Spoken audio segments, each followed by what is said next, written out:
stress eating has nothing to do with actual hunger. Your body isn't craving food, it's craving comfort. Your brain has learned over time that food gives you a little hit, a little relief, a quick distraction from whatever stress, overwhelm, or even boredom you're feeling. It's not about willpower, it's about a habit. Struggling with stress and emotional eating?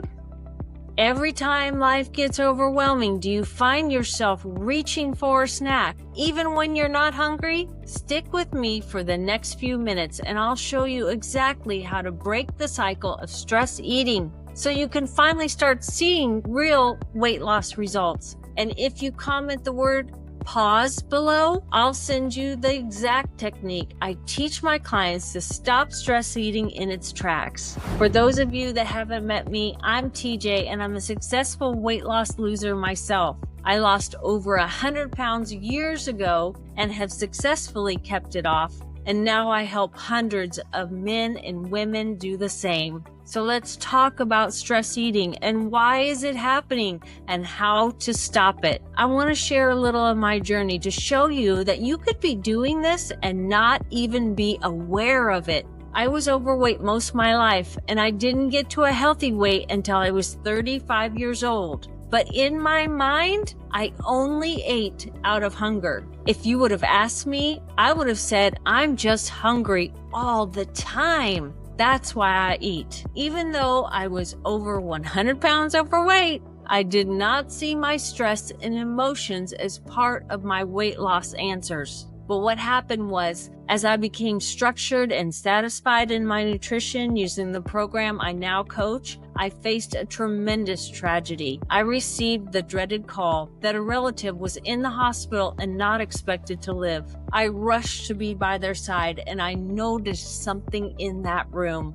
I was overwhelmingly hungry and I wanted to eat so bad. In that moment, I knew I was an emotional and stress eater, and I started getting curious about how I could change this behavior and that reaction I was having. So let's tackle stress eating together. The moment comes when you've had a long day. You're exhausted, totally spent, and somehow your hands magically find their way to a bag of chips or a pint of ice cream. And before you even realize it, you've eaten half of it, maybe the whole thing. Then comes the guilt, the frustration, I just did it again. Does that sound familiar to you? Here's the thing. Stress eating has nothing to do with actual hunger. Your body isn't craving food, it's craving comfort. Your brain has learned over time that food gives you a little hit, a little relief, a quick distraction from whatever stress, overwhelm, or even boredom you're feeling. It's not about willpower, it's about a habit. Your brain is running on autopilot and something triggers stress. Maybe it's a tough conversation, maybe your to-do list, just something emotionally draining.